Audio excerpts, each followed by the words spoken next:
Get your special sock out, nerds. It's gonna get good. This is Sparta! Let's go!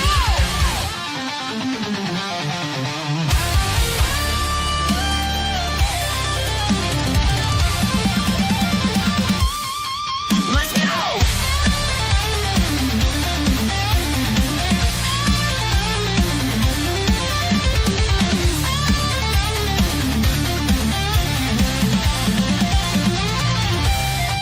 Ladies and gentlemen, we're all happy that you're here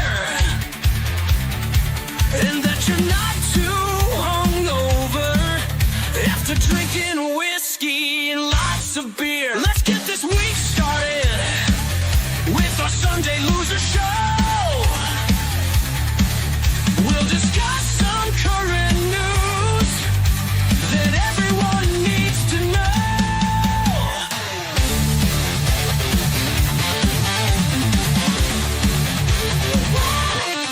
Welcome to the Whiskey Stream. News and jokes are our theme. We hope that you don't fall asleep because our thoughts aren't that deep. Rise and shine, you losers! Wake up!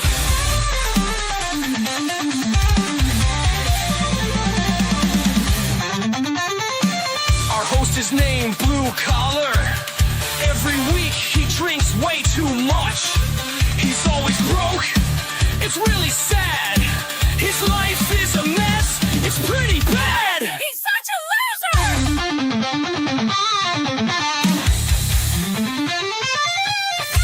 The other guy is a sick bastard. It's really true.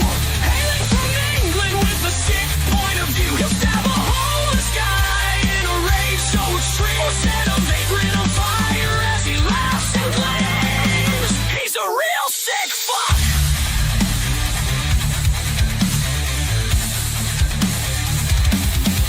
Welcome to the Whiskey Stream. News and jokes are our theme. Now we hope we can make you smile. So wake your ass up and say wow.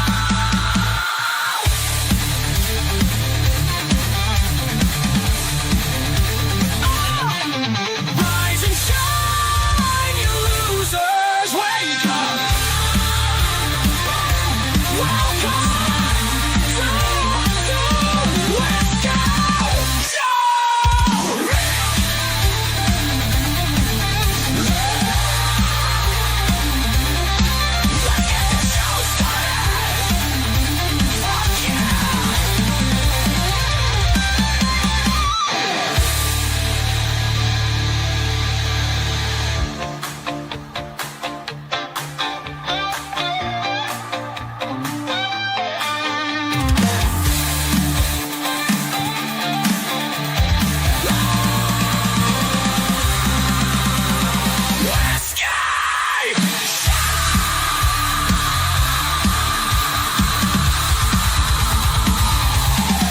Let's get the show started! Fuck yeah!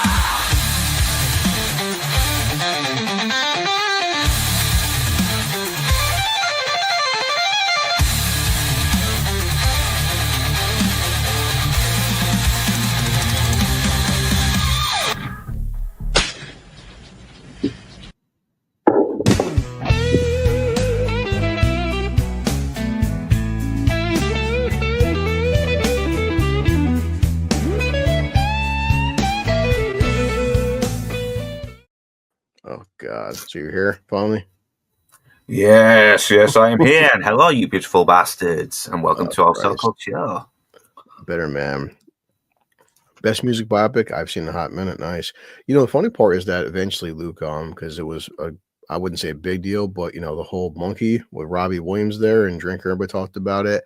Again, I never heard of the guy, but I guess he was kind of relevant back in the 80s. And why spend $100 million on a Monkey biopic? Nantes. It was a very big sound in Nantes. He started off in a really cheesy boy band that looked very gay, but he did a very good solo career. I like his songs.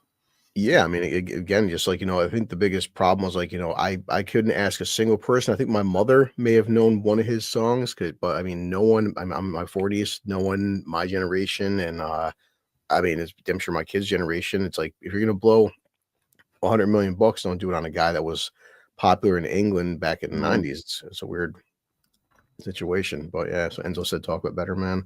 Cool, but yeah. So how was your week? I just saw you. Not We so talked. bad at the moment. Just it was Mm. my wife's birthday as well. Went to see the in-laws. Most of the time, just trying to get some more stuff together, more videos together, and Mm. and had the time to get a weekly review out. So Yeah. hoping I Well, can next week.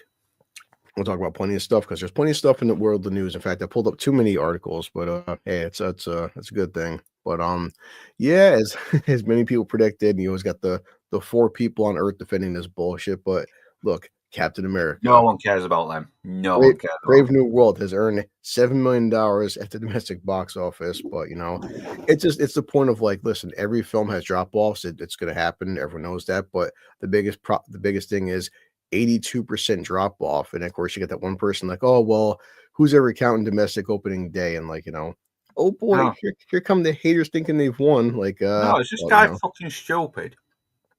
yeah, it comes down to like, guys, it's like if you think to yourself for half a fucking second this film is gonna do $1 billion, you're in such fucking denial. Come on. I mean, 82% drop off. And I seen one article like this film will be lucky to break 400 million if it even gets anywhere near that. But Yeah, they do eh, realize when you invest a certain amount of money, you have to make more money out of it. More yeah. money. And of course, and it No comes down to point. me.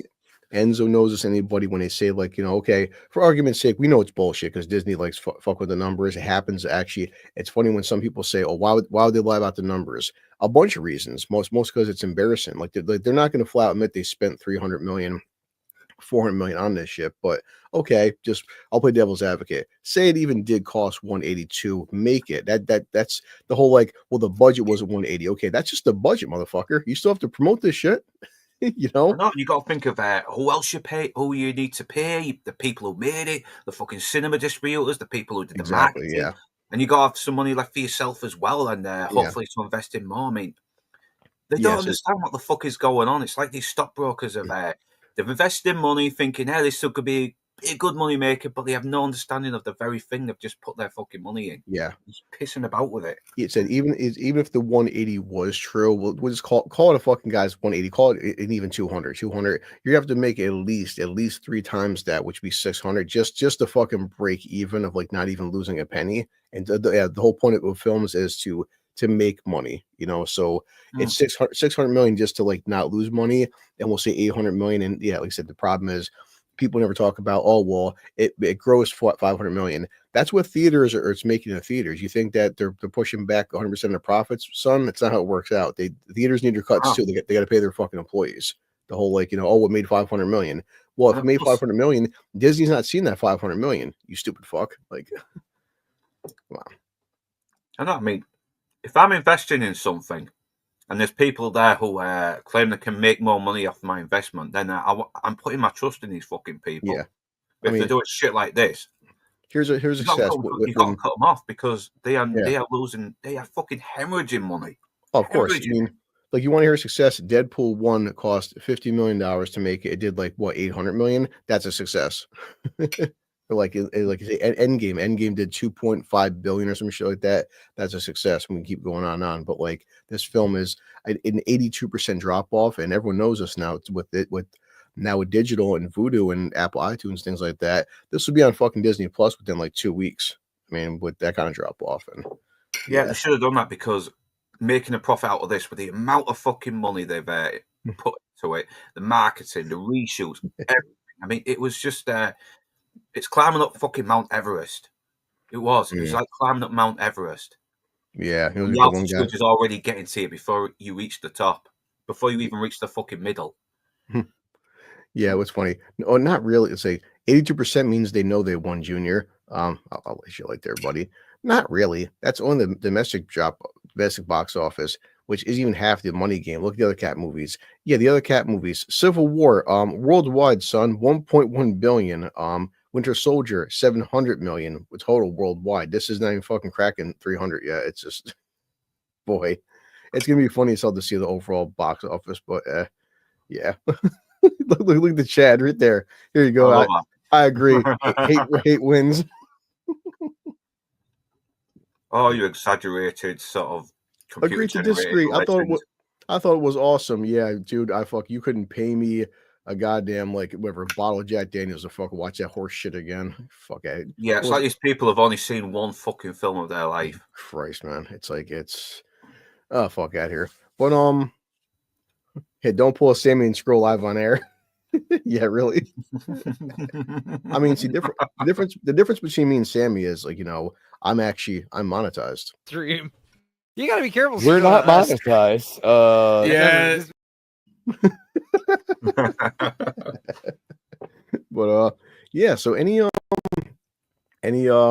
excitement for you for Andor season 2 is coming out in 2 months, and a lot of people, I mean, overall, Andor had its hiccups, but I would say that people in our atmosphere and most Star Wars fans did like Andor a lot, and it got lots of good press behind Andor. So would you say you're excited? Yeah. I mean, the actors was fucking dull in Rogue One, but I don't know if the season is actually doing really well and actually respecting the Star Wars lore in a way, as well as the fans, then yeah, good on it. Yeah, it's like people said, a show like Andor, it's very slow. It's very, methodical in a sense. You're not expecting big fight scenes, no lightsabers. It's all about Andor. Simple as that. So I don't always mind it when something's slow and methodical. As long as they do it in a very interesting way, which makes me think, oh, that feels very real. It kind of fleshes everything out a bit more. Yeah. What I mean, a show like Andor, it's very like a certain audience and mindset. Again, you can't go into Andor expecting whatever, like normal Star Wars. This isn't the high quality of like Obi-Wan or Ahsoka.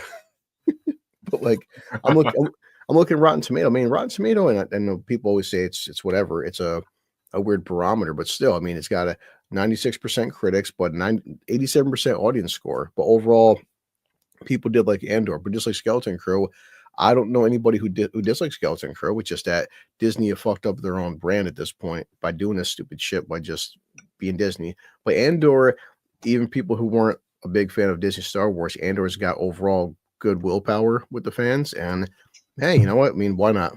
But the problem is, this could be the best show they've ever done. The issue is like, look at Skeleton Crew. All 5 of us who watch Skeleton Crew. That's the real issue, guys. Oh yeah, I forgot about Skeleton Crew until you mentioned it. Yeah. I still haven't finished it. I probably will try to, because it wasn't as fucking cringe as the other Star Wars stuff. No.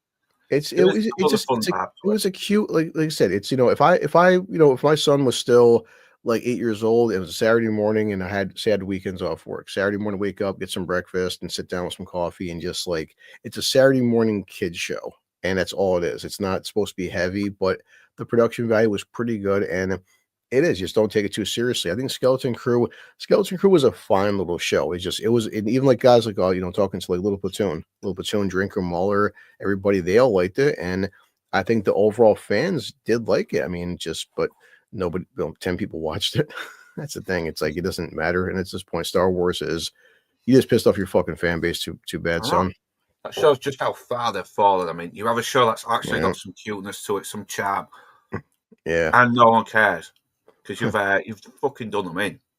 Yeah. You've hammered the very people who are going to make your company more successful, more profitable. Mm-hmm. Yeah. Now coming out this year, it's like any time they come out, people are it's a thing. But Avatar 3, Fire and Ash, it's. I don't know what to say anymore, guys. But so James Cameron says people who've seen Avatar, Fire and Ash have called it the most emotional and maybe the best of the 3 films.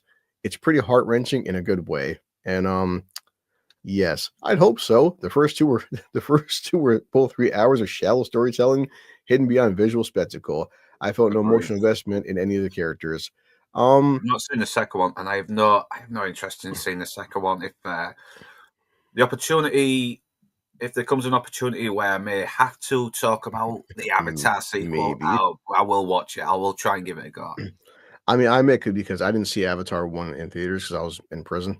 Avatar 2 came out, I watched it, and I was pretty fucking drunk. And I was like, you know what, dude, this is the best movie of all time because visually it is. Yeah, I think jail was you getting off easy, but So I went to go see Avatar 2 a second time sober, and I'm like, you know what? It's stupid, but like I'm liking this. And a lot of people said the storyline, at least in the second one, was better. I mean, again, not it's Avatar, but I love the pretty colors. But I mean, as people would say, man, you know, Avatar 2 came out and it's gonna bomb. It's been 12 years, no one's gonna go see it, and $2 billion later. So people did go see it. yeah, I think did the second one actually do well though? That's the thing. I know. Oh yeah. I know it got hammered critically by I think that's by the audience as well, but I think it still did well though, didn't it? Oh no, yeah, no, yeah. Avatar 2 did like, I'll look up real quick. I think Avatar Way of Water did like freaking 2.6 billion. Let me say the exact box office. It didn't do as much, but still hit let's see. I mean, Avatar 2 did $2.3 billion in 20, and that's also in 2022. It was the highest grossing film since the Unspecified Virus. But oh man, yeah. I love how some are still using that excuse as well. Well, it was the pandemic. That's the reason why our film came out. The pandemic's been out for like 3 years. Come on. Yeah, I mean, well, and of course, what really helped Avatar 2 was international. I mean, international, my God, like, but just think in America, Avatar put right here for Box Office Mojo. I mean, look, dude, 600 million in America, but international, man, 1.6 billion international. Like Cameron, I mean, Cameron knows his shit in terms of like box office. Yeah, I'll give credit to Cameron. He's fucking gone way down. But yeah, you only like Avatar because Blue like your color loser. I'm gonna go see part 3.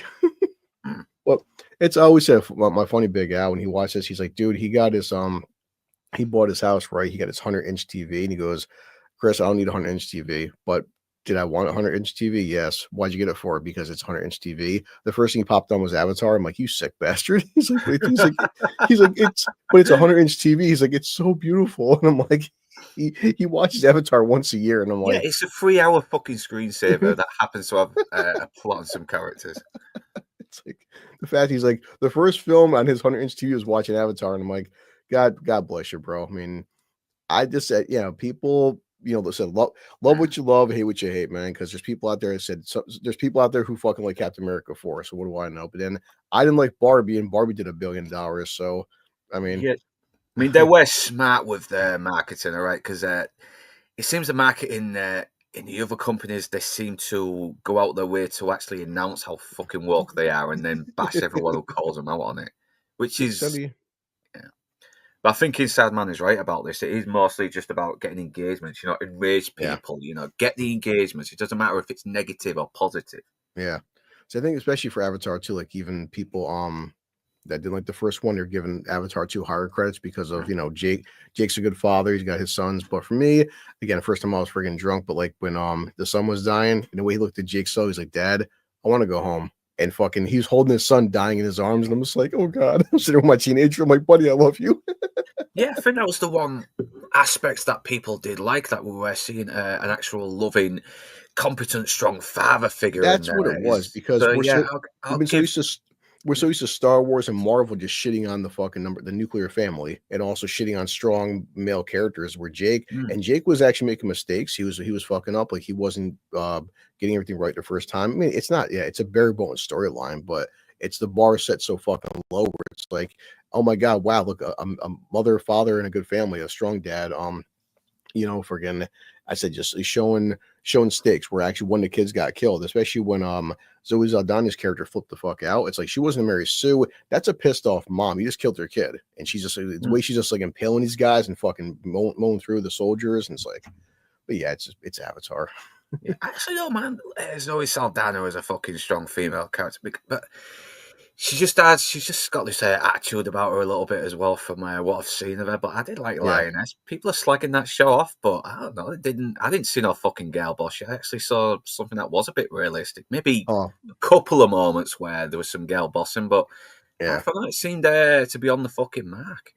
That's why I should just from Marvel, because it was funny right here. Just like Marvel's post. Look, Captain America is #1 movie in America. In America, keyword in America. 2 weeks in a Filmed in row. IMAX, so you can really notice the green screen It's even like, more. yeah, like the fuck all the way off Marvel. I just, why it's like the promotion. Look, film for IMAX in America, #1 movie for 2 weeks in a row. Right. Sure. They're just like, boy, I mean, hey, we got to friggin' at least respect their marketing push. So, oh man, let's see, Dextero. This is depressing because haven't been in a while, but Hooters, man, Hooters is not doing well. It depresses me. No, we've been seeing some Hooters in England at the moment. New branches opening up, and they're very fucking successful. But Yeah. But in America, though, come on, that is fucking bad. I mean, why you're at a restaurant where Yeah. women with nice tits are serving you? How the fuck are you losing money? Are they hiring fucking blue-haired land whales as the waitresses now? I don't know what's on. I'm in Hooters in a while because I'm poor, but yeah, it's just Hooters is not doing good. So just Yeah, I was hearing that a couple of days ago, but it kind of yeah. was one of those small movies. Oh yeah, there's Millie Bobby Brown's Greatest Drake. Oh God, yeah. Yeah, I can do a whole stream on this piece of shit. So here's a fuck Asmon Roach boy. All the hot ones went to OnlyFans. Everyone knows it. Yeah, just like I was like a guy who's like missing his teeth and balding and hasn't showered in like the past 6 months. Always has commenting about people's looks and stuff. Like first off, Hooters. I mean, you don't go to Hooters. You don't leave your house. You don't do anything besides be shitty at video games and cry like a bitch all the time. But yeah, because they probably make more money smearing their own piss on them for the OnlyFans, don't they? So the wings suck. It's been a while. I actually saw an interview of a girl who was doing OnlyFans, and she eventually quit it because she was getting demanded all sorts of fucked up shit as well for loads of money. And I like the money, but that ain't me, bitch. That ain't me. Femboy Hooters. Oh my God. Yeah, they're probably. I guess they're hiring fucking blokes with their dicks chopped off in there now. Who knows? I know. It's just. I mean, everything. I don't know.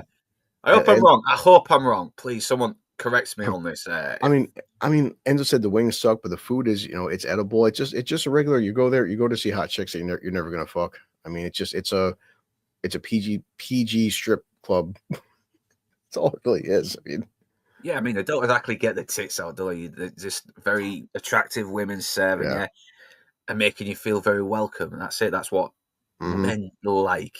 We like the false hope. I don't spend too much time on these piece of shit streamers, but I'm always fascinated by whenever streamers do stupid shit, they get fucked up and they get something bad happens. But I still, guys like this piece of shit, I don't care. I'll call it out. Like, so the Dr. Diddler himself. So the doc here, we should have never been banned in the first place.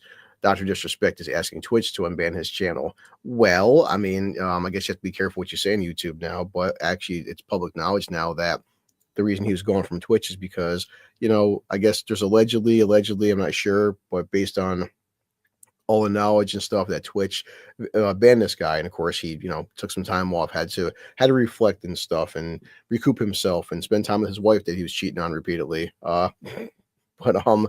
So Twitch eventually banned him, and it was, public knowledge. So I'm not making anything up that he was apparently sending some DMs and talking about sexy time with somebody who was possibly underage. And, usually most companies, I know my company, I'd be working an hour and a half.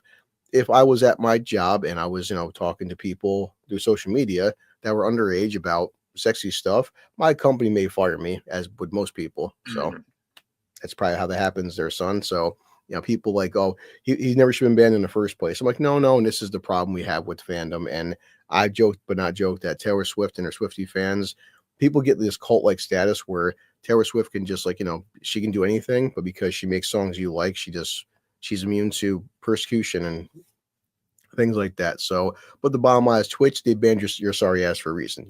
Maybe stop being a grown man in his fucking 40s playing video games and stop talking sexy stuff to minors, people that are underage. And like, oh, well, he didn't know it was a minor.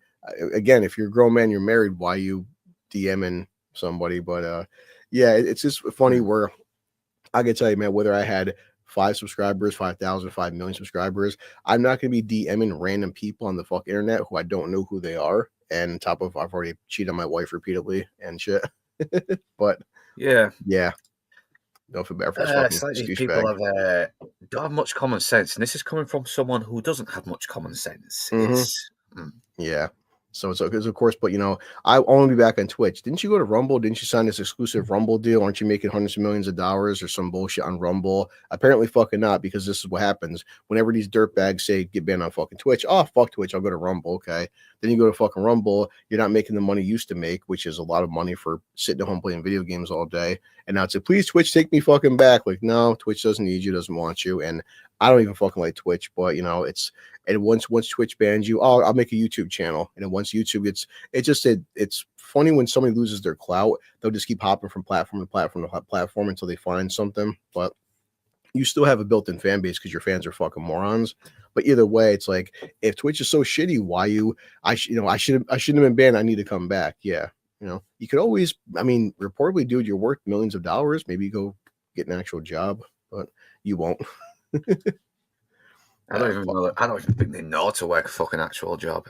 I like playing fucking video games, but if I'm playing on it for hours, come on, it's gotta get boring. You gotta feel like I need to do something more with my life. Oh, come on. Why do things like go to work and hit the gym and stop cheating on your wife? Oh yeah. This sounds like up my street. A Will Smith sequel to an old movie that's like 15 years old with Zendaya. How can you not love that? I did watch Hancock not too long ago. It's silly, stupid, fun. It's Superman drunk and black. But I really love that idea, but it kind of throws it away in the first like people said, 15 minutes anyway, probably. Well, the first hour, the good premise. They start fucking up with Charlize Theron's character, but the premise is kind of cool. Like, what if Superman, was just drunk and bored and just want to do stupid shit? There's some funny scenes I think in Hancock, but overall, it's a cute little film for what it is. I don't think it was the worst movie ever. I don't hate it as much as I used to. I think there's still some good ideas. I just think I think there was an original. I think they changed a lot of it though while they were making it, and maybe rewrote it later on before they even did some shooting. And I would love to know what the original script was on this. I think it. It could have been stronger and probably darker and more violent as well. So yeah. Well, the thing is, Will Smith. It was 2008. So boy, 2008. Fuck, we're old. God damn. But, same year The Dark Knight came out as well, which was a better movie. People have been talking about a sequel for the longest time period. $600 million. It's still, and that was even not factoring back then DVD sales, things like that. So pretty successful movie to say the least. But oh boy. Hancock 2 could be in the works. Would Zendaya set for a role? Because the whole internet just loves Zendaya and her great acting skills. And first, that's what we all want, Zendaya. What's her appeal? I just I want a sequel to I Am Legend for introduced a new black friend. Call it We Was Legends and Sheer. She has got to be fucking sucking the dick of one of some major producer, because come on, no one that fucking dull is or up their own ass should be getting that many fucking roles with Well, it's like these. Like they said, our verdict on whether Hancock 2 will happen. Will Smith wants it to happen. The whole days of like star power. Bad Boys 4 came out. It did good at the box office. Will Smith, it's that's why I laugh about the whole him slapping Chris Rock. Like, oh, his career is over with. No, not really, because it's like, as much as I don't agree with it, and put your hands on me on stage, son. Trust me, Chris Rock I know plenty of people that Chris Rock handled that situation better than anyone I know, because plenty of people would not have fucking been all that calm and collected about the situation. But Will Smith before that was considered a pretty popular actor, number one star in the world for a while, and so we'll see what Hancock 2. But just everyone just now is in Zendaya. Like, people would say, man, what's up with Zendaya? We're sick of her. She's overexposed. She's not that fucking good. It's I actually might be okay in Utopia, but I have not watched it, and I'm not really interested in fucking dramas about teenagers and that stuff. Even when there's a teenager myself, it never interested me. Pedro Pascal's doing something. No, not She-Hulk. Oh, fucking please don't say it. So she's going to be in Daredevil Born Again. You're on Zendaya. Yeah, Tatiana Maslany was making some jokes about, hey guys, if they want me back, I'll stop back for Daredevil Born Again, because everyone just loves She-Hulk in that show so much, and we're all just dying to see Tatiana Maslany be in Daredevil Born Again. I'm just, boy, you can tell my excitement right now how much I want to see her back. Oh yeah, I mean, such a fucking likable character in the comics. A Oh. very funny, sort of cheeky character, and she's just and Eterna is such a stuck-up bitch in the show. It's so. Oh my god, how the fuck do you just make a really likable character unbearable? Yeah. Only Marvel could do that. Yeah. But So- yeah, if she turns up in Daredevil Born Again, then they better fucking improve on it. They've got to go back to the She-Hulk from the comics, the one that people liked.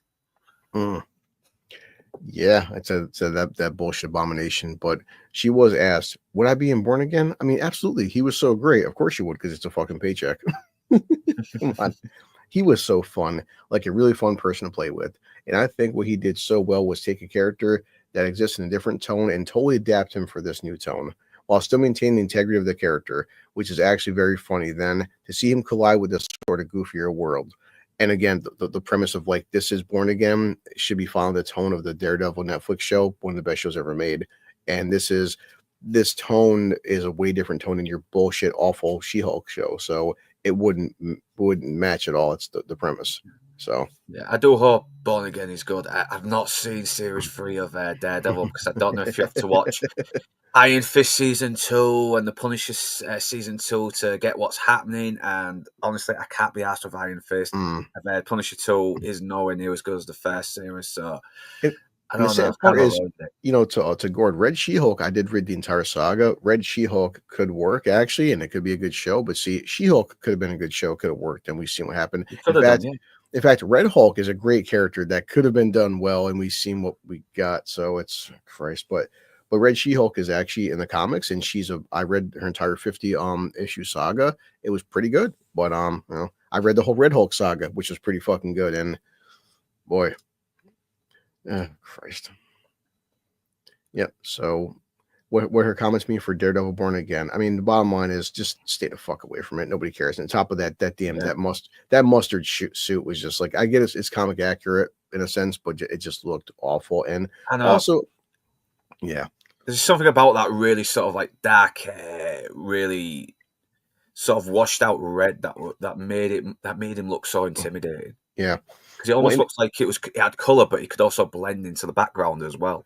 And it's like, I know Enzo said this before, but also many of these characters, anybody who knows comics, like Batman, one of the billion things wrong with Dark Knight Rises was something about the bat suit at nighttime. It works at nighttime. Seeing Dark Knight Rises, him fight during the day, it just doesn't look the same. The suit looked pretty fucking awful. And with Daredevil, the whole Netflix show, he's only in the suit at nighttime. Also, the fact that he's blind. Also, the fact that he blends in at nighttime.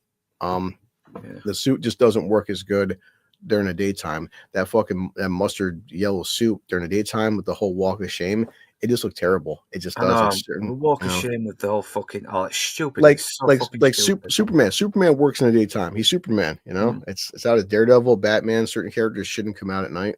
In the Dark Knight Rises, I can sort of see it because he was operating all night and he's sort of like coming out into the light, isn't he? He's trying to shine a ray of hope on the darkness. But it's more Ben Affleck in the beginning of Flash that really annoyed me with him going out during the day. I mean, in that really fucking horrible, clunky looking suit as well, which made his face look all squished up. It's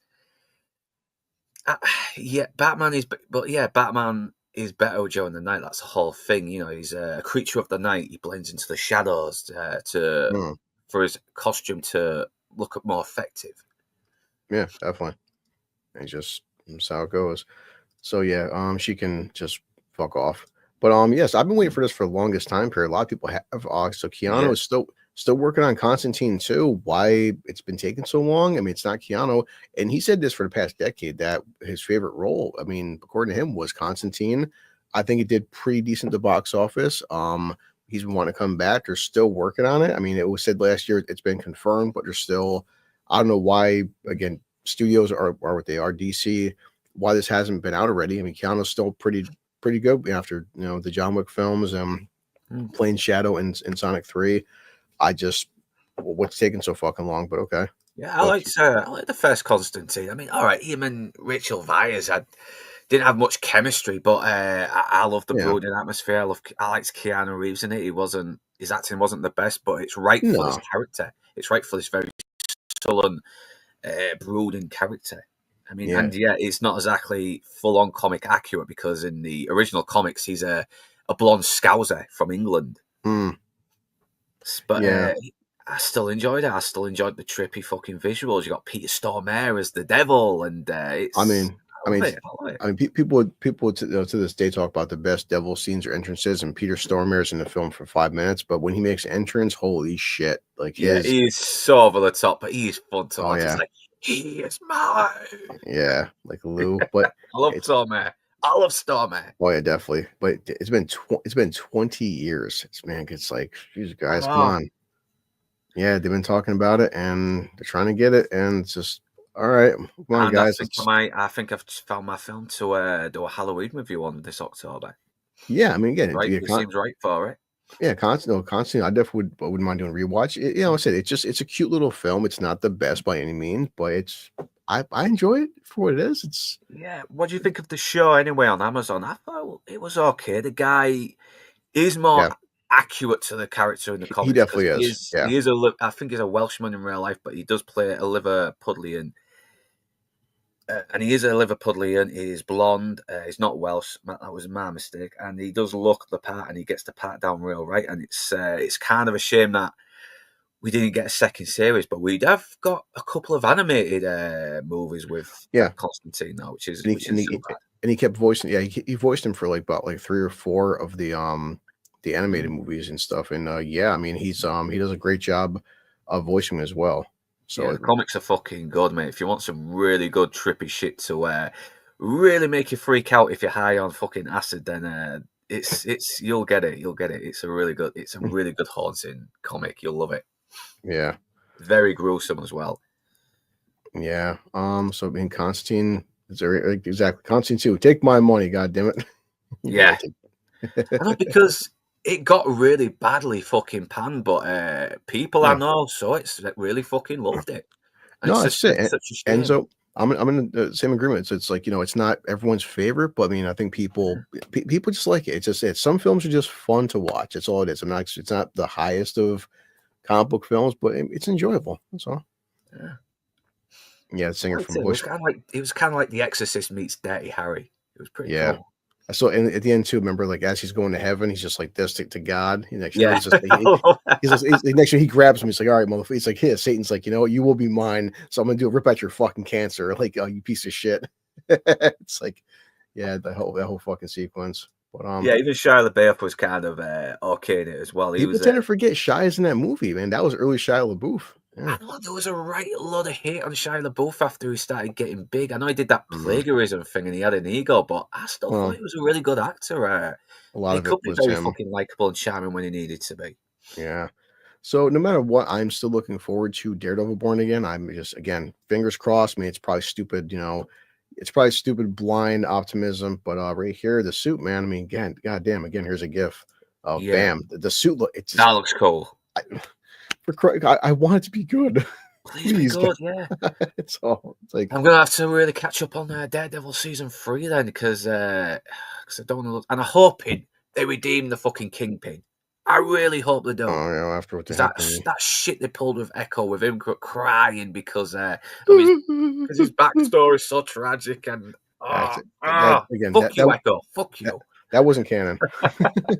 But yeah, just like bam, man, the suit. The suit looks good. The action scenes look good. They did all these rewrites, and we'll see. I'm still pissed off at Drinker for making me watch that fucking Echo shit for open.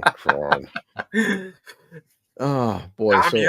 Damn you, giving me the opportunities, but I have to watch something terrible as well that breaks my soul. Well, I mean, it looks fucking great, and come on, be fucking good, and it looks real gritty as well. I don't know if that is a green screen behind him, but it doesn't look too bad either. I'm laughing because me and Lord Toxic did a fucking review on The Monkey. I'm gonna have to watch it. Monkey. But it got the fact that, look, it's certified fresh. Really?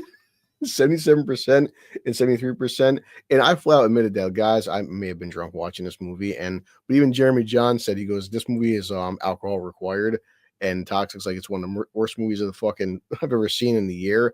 I even said in Jeremy John's comment section, like, guys, the alcohol helped out, but don't watch this shit sober. There's something I enjoyed it more than most people, but just because I found how over the top and fucking stupid it is. It just, like I said, I could see me, you, and Enzo watching this and just having a good time with how dumb it is. There's something about that, we love bad movies. And for a second, I'm not going to pretend it's got a great plot or great acting, but just the way people were dying in this film, I just bust out laughing. And there's other people in the theater, they were laughing too. It really is a monkey meets Final Destination, because the monkey itself doesn't kill anybody. It goes by chance. So the way people die, it could happen. It's based on like stupid luck. But yeah. The premise is, it could be like if you slip on a banana peel and you break your neck, something like that. Honestly, yes, that's what it is. It's like in the entire film, it's the way people are dying. I'm laughing so hard because it's like the whole, like, the mother, Tatiana Maslany. Hey, spoilers, she dies, but she dies of like this brain. Nice. Yeah, that's one of the best parts of the film. Yeah, she's right there too. Like, you see her face all covered in blood, but her brain aneurysm is like 1 out of 40 million. Like, it's a chance it could happen. So it's very, a low chance, but it's possible to get a brain aneurysm while you're cooking. But just dumb shit where, like, the kids come home and she's like, okay, guys, I've been slaving over this hot meal all day. She's making peanut butter and jelly.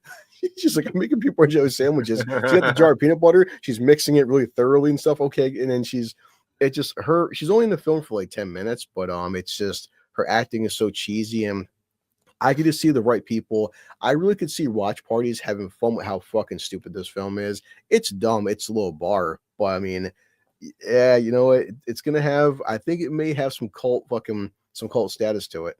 Yeah, I don't know why, man. Osgood Perkins, who did Longlegs. And people are fucking bashing that movie on the Drunk Post at the moment. Really? Well, I liked it. I fucking liked it. It's I like, think, it's a drawn out. But I like the fact that it's so slow. I thought it's very suspenseful. I like the fucking lead actress. I like Nicolas Cage. He's I actually do find him creepy, even though he is basically just Nick Cage in it. Yeah, Longlegs. I mean, in our spheres, to my knowledge, Vex, Nadia, we all thought Longlegs was very good, and we got very high cinema scores and Rotten Tomatoes, and the box office was 120, almost 130 million, 126, and Longlegs did pretty good. I mean, yeah. One thing about this image with Tatiana Maslany, with the blood coming down her eyes. Are we going to be seeing this in horrors for a good while? Because we've already seen it in Nosferatu. Now we're seeing it with the monkey. Is this going to be a little trend that they're going to be putting on their posters now? We're going to be seeing on every horror trailer. I hope not, because that's going to get boring very quickly. Yeah. Let's see. Let me share some images from the monkey. Some Google images. Yeah, I mean, everything's right there. It's a little creepy little bastard. Look at him. Yeah. I found that fucker creepy in Toy Story 3. Never mind here. Like right there. I mean, yeah, like it's right there in the fucking promo. So don't worry, she gets it. But yeah, but in him, the main actor, he plays twins, and I was like, where do I know this guy from? He's from The Gentleman. The Gentleman. Yep. Yeah.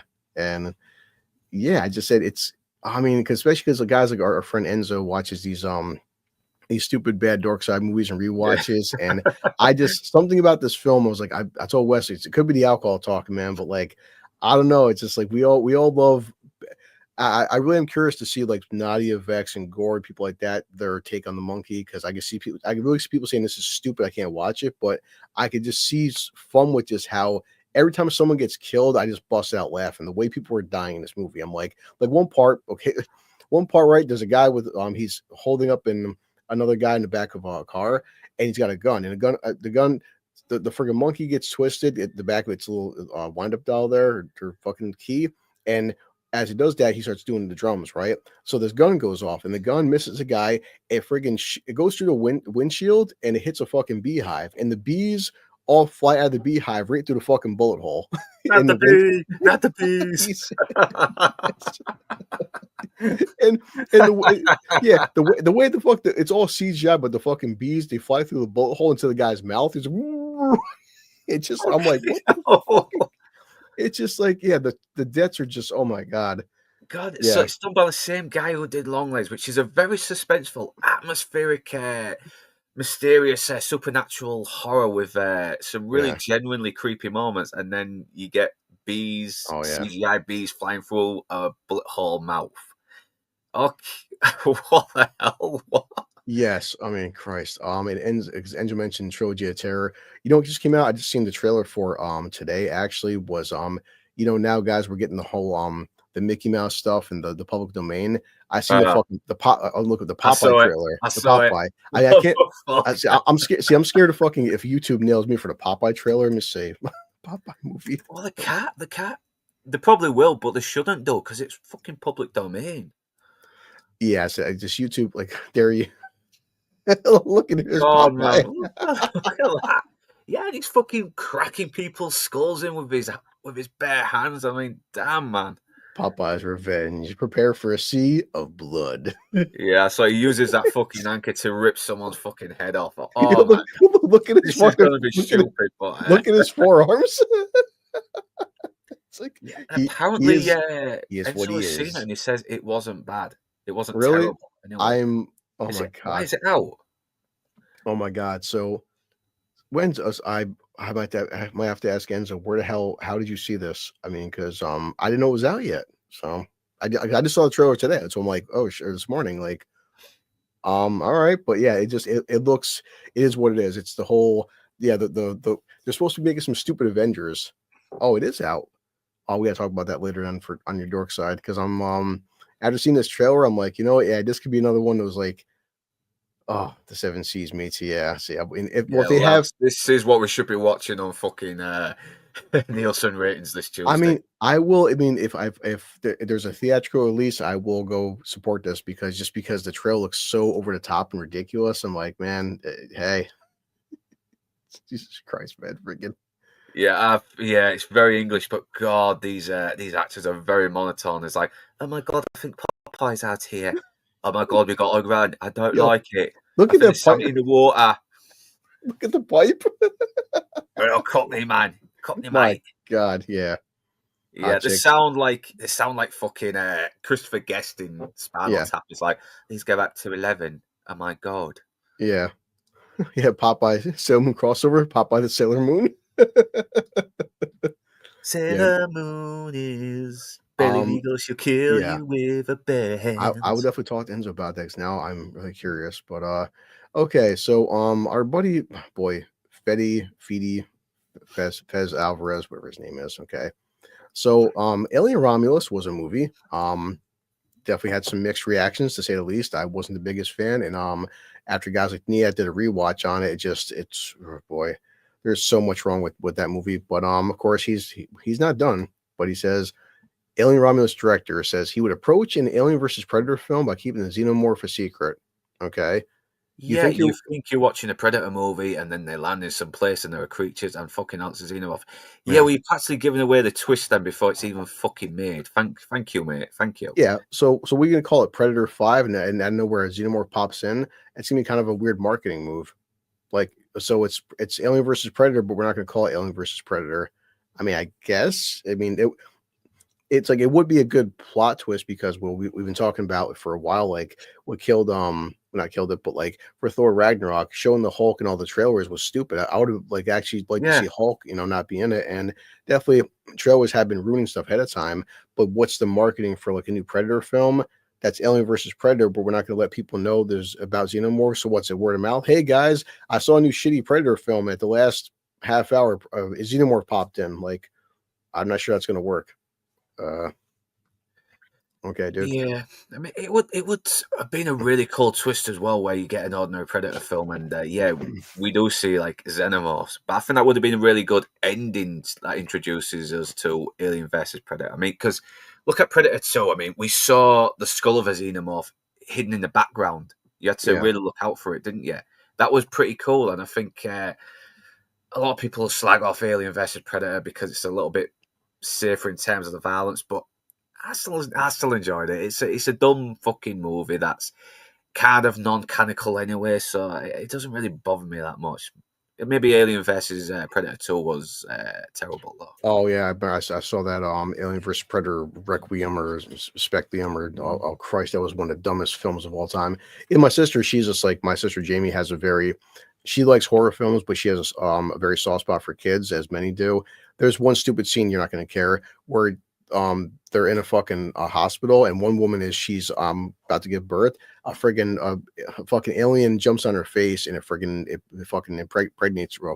Whatever, face hugger, it just puts her in her fucking mouth and stuff, and she's like gulping everything, and out of her fucking belly, a bunch of friggin' little xenomorphs pop out of her belly, and you're like, you understand that they're turning the fetuses into xenomorphs, but my sister's like, Chris, there's a xenomorph walking by an infirmary, and like we get it that they're animals and stuff, but like seeing a xenomorph walk by an infirmary with newborns, I mean, it's all you know exactly what it's going to be doing to these newborns. It's going to be fucking ripping them apart, and like, I mean, we get it, but like if you had a film where say a lion or something or a bear like was fucking unleashed into an infirmary and just eating newborns, it probably wouldn't sit well with most people. I mean, I get it's horror and everything, but there's just like there's certain like unwritten rules you don't fucking do, and that whole hospital scene just rubbed like certain people the wrong way. It's like, yeah, again, just like having an alien in a fucking hospital with newborns. It's like, ugh, come on, guys. It's just like there's horror and there's stupid. That's like, well, and I get like, people like Naughty and Vex, like the Terrifier films, and they have what their audience. But my sister, again, she's like, Chris, I'm just not a big fan of like seeing a killer clown murder kids. It's just like I get what they're going for, but it's not my forte. And I'm like, I can respect that. Yeah, because it's supposed to be like a horror comedy, isn't it? And I've not really seen the Terrifier movies. People really love them. It's not really my thing, and I probably will watch them one day, but. Yeah, and that's the thing, and we're all enough to understand the fact that, guys, it's not real, it's cinema. I mean, I get that, but like I said, certain people, there's certain, it's like showing assaulting females in a sexual way scene, well, YouTube and everything, but there's certain ways now how to film that, but just it's because we know it's fantasy. Like to this day, man, friggin' Eye for an Eye with Kiefer Sutherland, that scene what he was doing to Sally Field's daughter, man, that was so well acted, because I'm like, how the fuck did they film that? That was, and yeah, and it said you're right, Gord. That's why I was shocked with the It remake where fucking Pennywise bit off George's arm, because usually like you don't see kids get that hurt in film. Oh yeah, that was pretty fucking horrifying though. Yeah, I think with Pennywise it works because we are cheering Pennywise on the way people are with Art the Clown.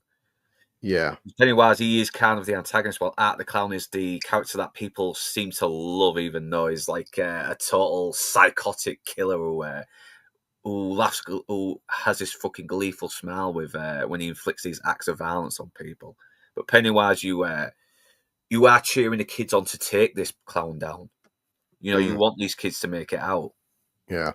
No, it's just and like because I think I grew up in like the Tim Curry era, like it was when Pennywise kills George, you just see it go away. But even to most horror films, like what was it like in Pet Cemetery? I mean, it was like we all know what happens to the kid, but you didn't see it. I mean, it was a way of like they pan the camera away. We understand the kid got hit by a tractor trailer, but nowadays like they'll actually show it, and like it's one thing, I guess, just seeing a kid get hit by a car versus like just the imagery of like like the camera pans away.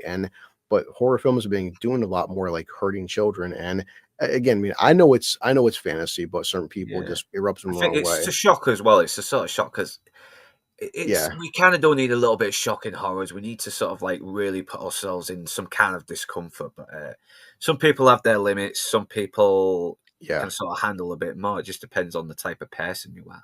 No, 100%. So, hey, right here, legendary actor. Holy shit, man! Fucking, we're getting old. James Hunt is 96. Shit, man. Oh, I love James Hunt. I love this guy. He's so good in every single thing he's in. Oh, yeah. Even in a shit film, he's very likable. God. 96 years old. Look at that. But look, he's one of cinema's hardest working actors with 600 credits, and I'm going to do movies until I can't walk anymore and I can't talk anymore. You fucking legend, you. I love this guy. He's and he looks good for fucking 90. Fucking hell. He doesn't look any different to he doesn't look any different to how he looked in Big Trouble in Little China. He looks the same. Yeah. That's funny. That's all the makeup job. It's like that's what they aged him up into, and now he looks like that. Actually, no, he still Yeah, looks better Christ, I know he looks younger than his 1,000-year-old self. It's like, than. Yeah, that's wise as hell to me. I'm gonna keep going, and you know what? Good on you, bro. I mean, I'm happy for you. 96 years old, you awesome beast, you. So this is a thing that happened, and oh Christ, So Denzel Washington won his Best Supporting Actor for Gladiator 2 at the really? NCAACP XYZ Awards because sure. Love Denzel, but call it must have been really fucking. it. What's the term? Small pickings for this season. They're just handing out awards, aren't they? Jesus Christ, man. Like, yeah, sure. Denzel, he was a great actor in Gladiator 2, and as many people would say, I suffered through Gladiator 2. Love Denzel. Could be his worst performance in the worst film he's been in. It's a hot topic. It's debatable, but yeah, it's and there's that one. I just watched Equalizer 3 last year and seeing how he can still move and get these fight scenes. That fight scene between him and friggin' the kid there. Oh my god. Maximus's bullshit son Lucius. It was one of the worst fight scenes I've ever seen in my life. Like who choreographed this on this $200 million budget? Holy shit, man. Yeah, sure. There's a lot when a really charismatic actor who's always fucking good, no matter what pile of shit he's been put in, isn't enough to save a piece of shit movie. Yeah. And it even makes him look bad. Love Denzel, but goddamn, man. Oh boy. So moving on. So Spider-Man 4 is still officially happening. I mean, why wouldn't it be? Sony's knows, they know where fucking their cash cow is, but it's been delayed by 1 week. But still next year we're getting Spider-Man 4 and I mean, it's been delayed a week, not a big deal. I'm just like I wanna see where this goes because a lot of people didn't like Tom Holland's Spider-Man. And I understand why, because initially he became like a Spider-Boy and he was just so like in the comics, he's a friend of Tony's. Tony's, you could even say maybe an older brother, but they're still friends. Versus this one, they turned Tony into like a surrogate father for him. Yeah, and I didn't really mind it. I just didn't like the fact that that was his only motivation to impress Tony Stark. But because the Uncle Ben storyline is still a vital part of why he becomes Spider-Man. It's like how Thomas Wayne and Martha Wayne getting shot in front of Bruce Wayne as a kid is a vital part of what motivates him to become Batman. But I still like Tom Holland. I still think he's very likable. He still has a fucking charm to him as Peter Parker. He's got that youthful enthusiasm that you can't help but love about him. And we did get a bit more depth with his character arc in No Way Home as well when Aunt May got killed. And definitely, yeah. Yeah, no Way Home definitely solidified. Like, well, it made his arc more serious because it was hot take. I will still see this though. I still want to see this. I would love to see a Spider-Man 4, a Tobey Maguire Spider-Man 4, or Amazing Spider-Man 3. Let Andrew Garfield sort of give Andrew Garfield a chance to redeem himself and maybe follow through with a Sinister Six movie. Yeah, I mean I think at this point Sony's fucked it up so bad with the whole they have. Now. Oh, they have. They fucked up Venom. They fucked up Morbius. They fucked up Kraven the Hunter. I've not seen Morbius or Kraven the Hunter, but people are really, really hating those fucking movies. I've seen Venom 3 though, and it's better than the other two. It's definitely better than the second one in my opinion, but it's still a weak fucking movie. No, like to Gorkin was saying, and I did like all the Spider-Man solo films. Some were weaker. Well, sorry, the Tom Holland solo films. Some were better than others. But I mean, Homecoming still okay. The budget was 175, and I mean the box office was 880. I mean, so it did. I mean, it almost did 900 million in 2017 for Homecoming, and I mean 92% Rotten Tomatoes score. Let me see the audience on that one. Yeah. Let's see. We have 92% tomato, but 100,000 ratings, 87% audience score. I mean, Homecoming, you could say it's really highly regarded. I mean, it's got higher ratings in box office than Andrew Garfield films. So I mean, Homecoming is people like it. I can see that.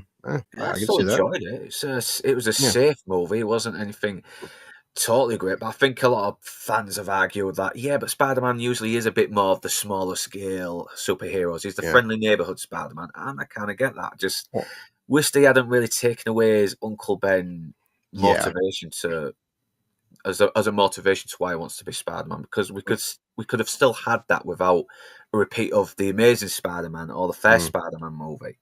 Well, I still like freaking. I mean, Michael Keaton, man, he's like Peter. Oh yeah, he's the He- fucking best thing in it. I like. I love. Was it Honest Trailers? It's like you look at the freaking the vulture. Like, oh, he's like Peter. I'll kill you. It's like oh, shit, dude. Like, and you know at this Yeah. point he really could. Oh yeah. When he's in the fucking car with his daughter, and Peter. she's practically saying enough for him to put the pieces together. I like too, and he's looking loved out into the mirror. He's like, yeah. So it's like something about Spider-Man. He's just staring at Peter, and he just turns around. Yeah, like, he does. I love that. holy shit, It's man. all, and once again, show don't tell. You know exactly what he's thinking. He already knows Yeah. Peter Parker is Spider-Man now. But I like the fact that he does have some respect for him because he saved his daughter and is like, you know what? Yeah. I'm not gonna kill you. Just don't interrupt me. Otherwise, Yeah. I won't be so grateful later. And even too, like, I loved a great scene when Peter had the all the debris on his back, and he's like basically crying, just That come on, was Spider-Man, good, get up, Spider, get up, and just like Peter had to like really push his freaking limits and stuff, and because he's strong, but he's still not, not the Hulk. But like, I love that scene. Just come on, Spider, get up, Spider-Man, come on, Spider, get up, Spider-Man. Just had to really lift it, and still, even with Tony Stark, he goes, Tony, I need the suit, and he goes, yeah, well, if you need the suit, then it means you're nothing, you're nothing without it, and Yeah, I like that. I like that little arc he has as well because he stops thinking about impressing Tony Stark and actually just tries to do the right thing because he knows it's the right thing. yeah, I mean, he has the chance to dance with the girl of his dreams, who's not Zendaya, thankfully. And, I know, Gordon, and that's what sucks he because fucks her off. He fucks her off to do the right thing, and I really like that. I mean, that is solid writing. I mean, it's not like I said, it's an adequate Spider-Man movie, but it's still, you can really tell this was still written by people who knew what it meant to be a fucking hero. No, I agree. I mean, in Vulture, and it sucks because they teased it in the stupid Morbius movie. Remember, he had this quick cameo. And it's like, "Hey, Doc, how you doing?" And Morbius, and like, boy, I don't know why Sony or anybody won't get the Sinister Six. It's such a slam dunk. You would do like $2 billion off a Sinister Six film. It's not that hard. I think it was because it was really crammed into Amazing Spider-Man 2 without any proper build-up. Yeah, well, I'm saying I think we would have liked to have seen a bit more build-up in Amazing Spider-Man 3, or maybe another movie after, and then have Sinister Six. Because that's what I'm saying with the whole Tom Holland arc, because you're okay. Oh, you start off with Michael Keaton being Vulture and Shocker. They tease Shocker inside the film. In fact, at one point they did mention Miles Morales, but okay. Either way, we have so now we have Venom, we have Vulture, we have Shocker, we have Morbius, and of course Craven. And the whole, I mean, take away Madam Web, but like that universe, they could have, especially Craven, because I watched Craven and I'm like, Christ, you turn one of his most dangerous villains into a freaking anti-hero, and I don't like, boy. I mean, and even take away Alfred Molina as Doc Ock, you could have recast Doc Ock, but like, there's so much to do with Spider-Man. Like, why you can't get a Sinister Six film made, Sony? Like, Jesus Christ. I was real disappointed that the whole Venom accidentally entering into fucking Tom Holland's Spider-Man as well at the end of Venom 2. It was just fucking thrown away. And you can tell. Throwaway joke. Come on, how cool that would have been? Tom Hardy's Venom going up against Tom Holland's Spider-Man. That would have been awesome. There was so much set up. Working with him as this sort of altruistic hero with this anti-hero keeps trying to eat people. That would have been so great. That would have been so funny. Interesting. So so far the only Venom and Spider-Man we've ever got on screen was fucking Topher Grace's Venom, which he was so miscast. I mean, I don't think I'm the biggest fan of Topher Grace. I don't know. I don't really see the appeal. He was kind of funny in that 70s show as the snarky teen, but he kind of seemed like he was playing that part a lot more in other films. But which Delroy Lindo. Ooh, I like this actor. I'm not shocked, but I'm kind of just like, so they're gonna keep going because Godzilla vs. Kong 2, terrible fucking film. I loved every second of it. But I'm gonna have to watch these movies. I'm gonna have to watch them because people really seem to love them, and sometimes you just need a good stupid flick that makes no fucking sense. But it's officially coming out, Godzilla vs. Kong Part 3. I guess it's gonna be called whatever it's gonna be. No one gives a shit the name of it, but yeah, it's still coming out in 2027. So 2 more years, we're getting a new Big Lizard versus Big Monkey. do we care about the plot? No, we don't. But this is what fucking Disney and Warner Brothers need to kind of look at as well. Just, like, sometimes just give stupid entertainment enough for the walk shit. That's why people have liked them. I mean, they aren't liking them because they're great. They're liking them because they're just something to go see that isn't insulting them. Yeah, this is what I find funny right here is like, see, Legendary's Monster. They say Legendary's MonsterVerse is more than 10 years old, but the 2014 Godzilla and of course Godzilla X Kong. But I mean, look, 2.5 billion at the box office. That's why they're doing it for, guys. And I'm I guessing mean- because it's quick to make as well and easier to make, it's because you just Yeah. need a lot of CGI and that's it. Del Rey And it's Lynn, probably though. cheaper as well. It's probably Well, cheaper to it's make. not even a spoilers, guys. When I took my kid to go see it, everyone just bust out laughing because said King Kong has like the little monkey Kong, baby Kong, and he starts biting him. But at one point, you know, the other monkeys are fighting King Kong, and when he grabs the mini Kong, and he's basically like a nunchuck, and he's beating the other fucking monkeys with the little monkey, and the entire audience lost it. And I'm sitting there like, you know what, we're going there. We're just going like remember Enzo showed this one.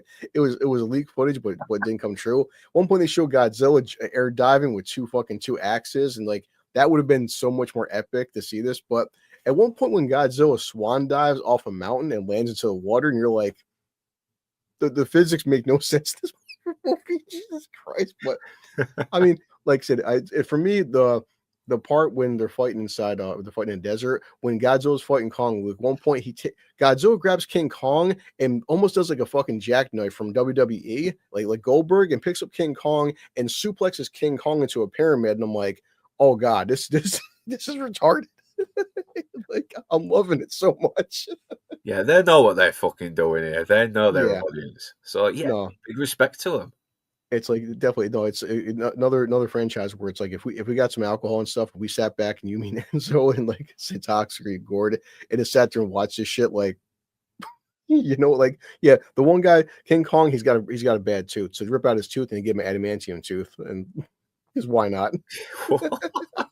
I'm not making this shit up, and I'm like, I'm gonna have to watch these. I'm gonna have to when watch when this one of one the characters during the film, one of the characters says, he goes, What'd you guys did you run out of ideas? You started throwing shit against the wall. It's like that's basically the fucking writer's room. Like they're just screwed. Oh man. day. Live an American ride on cocaine. Oh god. What will Amazon do with James Bond? 'Cause I've been seeing on Twitter and everywhere people are saying, like, you know, cast Henry Cavill Yeah. Henry Cavill. Or Aaron like, Taylor Johnson, for fuck's sake. One of them. Yes, till, I would Aaron say Taylor that as Johnson well. probably could be someone who could go on a little bit longer because he's still younger, isn't he? While Cavill is in his 40s. But I don't know, Yeah. give like a free film contract to Henry Cavill, and if they manage to get a third film before he's 50 and he's still up for doing it, you know, give him another couple. And but I have a feeling like it could be someone a bit like Aaron Taylor Johnson, who's young but still old enough and mature enough to carry the part for So- another few good few movies. Yeah. Maybe. So yeah, actually I want to see that to the end because I've been hearing Yeah, I've been I hearing, like, agree. I think Chris Goss said the same thing, and I was thinking exactly the same thing when I was writing my review on it. yeah. That would have been cool. I mean, that fight to survival while uncovering this top secret government conspiracy. Yeah, it's ripped off from Resident Evil, but it's still effective. It'll still make the gameplay pretty cool, and Yeah.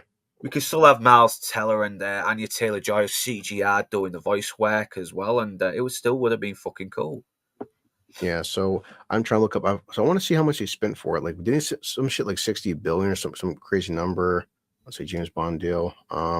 Amazon Studios shelled out an extra 1 billion plus to take control of James Bond franchise for what's next. But how much did they spend on it though? 8 billion. It's I should. Yeah, I prep think time. they are gonna try and spend billions on fucking spin-offs as well, like fucking origin movies on Blofeld or fucking Jaws. And oh no, I don't want to see an origin story on these characters. I don't want to see an origin story on Moneypenny. I don't want to see that. We get who these characters are. We get them straight away. Just give us a cool Bond adventure. You know, make it a period piece where it's set in during the Cold War, because that's where the most intriguing stories of Bond were. Yeah, I'm just trying to find it real quick. So much money, huh? So the value between 3 billion and 4 billion, the Legendary Motion Picture Studio was absorbed by the streamer for 8 billion. Okay, so yeah, so basically, so Amazon, they basically bought MGM, and Bond comes with MGM. So okay, so they didn't really buy Bond directly, just they bought MGM Studios for 8 billion. Which I'm just shocked because, you know, considering how much, you know, money the Dan Craig films. I mean, people can love or hate them, but like they did some fucking bank. Oh yeah, they did. Yeah, but I mean, so I did see officially, a report saying that No Time to Die was a success. No, it wasn't. It couldn't catch up to its fucking budget. It was yeah. way over budgeted, and it couldn't make the fucking box office mark like it was supposed Yeah, to. I mean Enzo's right in a sense that, Mm. but Daniel Craig was kind of like he was, I guess, semi-popular, but just because everyone just loves Henry Cavill, but they've seen him in fucking Mission Impossible. Of course, you've seen, what's the name now?